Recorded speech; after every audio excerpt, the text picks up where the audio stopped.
Hello बच्चों, आपका स्वागत है हमारे चैनल स्टडी विद प्रेम में। और आज की इस वीडियो में हम कक्षा 7 हिंदी के पाठ नंबर 8 जिसका नाम है रहीम के दोए, इस वीडियो में इसके सारे प्रश्न और उत्तर को देखने वाले हैं। आप लोग इस वीडियो को लास्ट तक जरूर देखिएगा। चलिए क्वेश्चन नंबर 1 को स्टार्ट करते हैं। तो यहाँ पर क्वेश्चन नंबर 1 क्या है, तो ये क्या है, एक दोहा है। ठीक है, इसके प्रश्न उत्तर को देखेंगे। तो पहला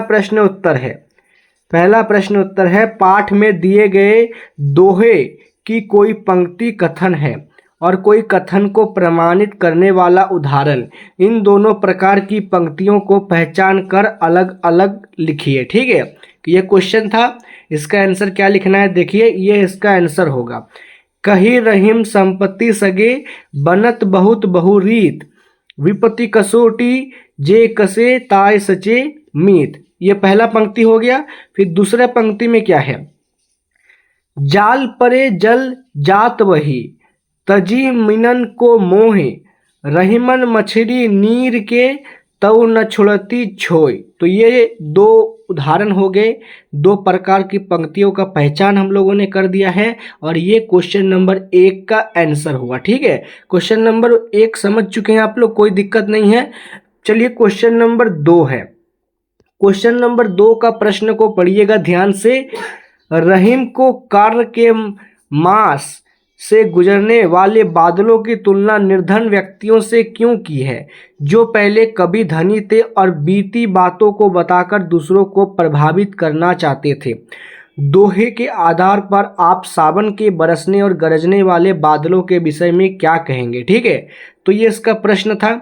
इसका उत्तर देखेंगे तो इसका उत्तर होगा कार्य के मास में आसमान में घिरने वाले बादल ऐसे लगते हैं जैसे कि बरस पड़ेंगे। मतलब जो कार्य का मास होता है ना, उसमें जो बादल आसमान में घिरे होते हैं वो देखने में ऐसे लगते हैं कि बरस पड़ेंगे और बिना बरसे ही गरज कर चले जाते हैं। मतलब देखिएगा कि जब जो बादल बहुत ज़्यादा गरजते हैं ना, वो बरसते नहीं हैं। ये एक बहुत ही महत्वपूर्ण कहावत है। कहा जाता है कि जो बादल गरजते हैं वो बरसते नहीं। इसी प्रकार ये बादल क्या होते हैं, सिर्फ गरज के चले जाते हैं, बरसते नहीं हैं। ठीक वैसे ही वो व्यक्ति जो पहले अमीर थे अब गरीब हो चुके हैं, उनके अंदर कभी अकड़ नहीं गई है। मतलब वे लोग पहले तो अमीर थे लेकिन अभी गरीब हो गए हैं और उनके अंदर बस क्या रह गया है, तो अकड़ रह गया है।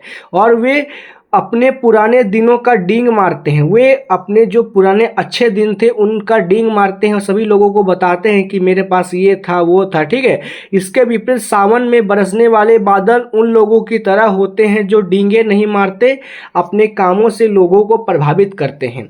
और जो सावन महीने के बादल होते हैं ना, वो बिना किसी गर्जन के साथ बरसते हैं। इनका तुलना किया गया है कि जो लोग अच्छे होते हैं, सफल व्यक्ति कभी भी जो है डींगे नहीं मारता, अपने कामों से लोगों को प्रभावित करता है। ठीक है, तो ये क्वेश्चन नंबर 2 का उत्तर है। इसको आप लोग ये प्रश्न ये उत्तर जरूर लिखिएगा इसको कॉपी में, चाहे एग्जाम में कोई दिक्कत ना हो। फिर क्या है, एक क्वेश्चन है आपका दोहे से आगे। ये क्वेश्चन की हम लोग कर लेते हैं। तो इसका प्रश्न पढ़िएगा। नीचे दिए गए दोहे में बताई गई सच्चाइयों को यदि हम अपने जीवन में उतार ले तो उनके क्या क्या लाभ होंगे, सोचिए और लिखिए। ठीक है, तो कौन नंबर में क्या है, तरुवर फल डैश सुचानी सुजान। तो तरुवर फल खाली स्थान सुचानी सुजान, इसका उत्तर क्या हो जाएगा, तो इसका उत्तर लिखेंगे हम लोग, यदि हम इस दोहे के सार को अपने जीवन में उतार ले तो झगड़े ही समाप्त हो जाए। मतलब ये जो दोहा है इसके सार का अर्थ होता है कि उस दोहे का क्या भाव निकलता है। ठीक है, उसका अर्थ क्या निकलता है। अगर इस दोहे को हम अपने जीवन में उतार ले तो सारे झगड़े ही समाप्त हो जाएंगे। कोई किसी से बैर न करे, सभी दूसरे के कल्याण के लिए कार्य करेंगे। जैसे दोहे के अनुसार नदी और पेड़ स्वभाव के बारे में बताया गया है, दोनों ही दूसरे के लिए कार्य करते हैं। मतलब जिस प्रकार इस दोहे में बताया गया है कि नदी और पेड़ किस प्रकार का स्वभाव रखते हैं और वे किस प्रकार एक दूसरे का मदद करते हैं, और उसी तरह अगर हम लोग इसे अपने जीवन में उतारते हैं तो सभी लोग एक दूसरे की मदद करेंगे और किसी के बीच कोई झगड़ा नहीं होगा। ठीक है, तो ये कौन नंबर का उत्तर हो गया। फिर ख नंबर का प्रश्न है।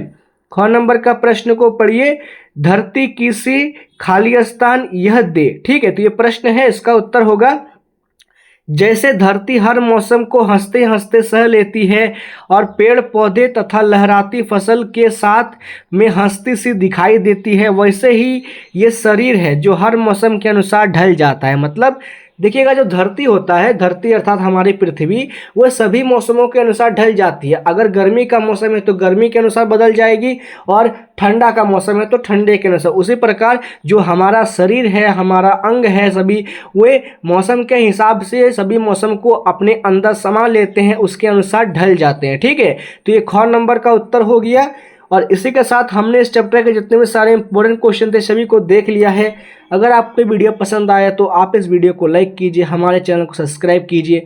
मिलते हैं आपके साथ किसी नेक्स्ट वीडियो में। जय हिंद, जय भारत।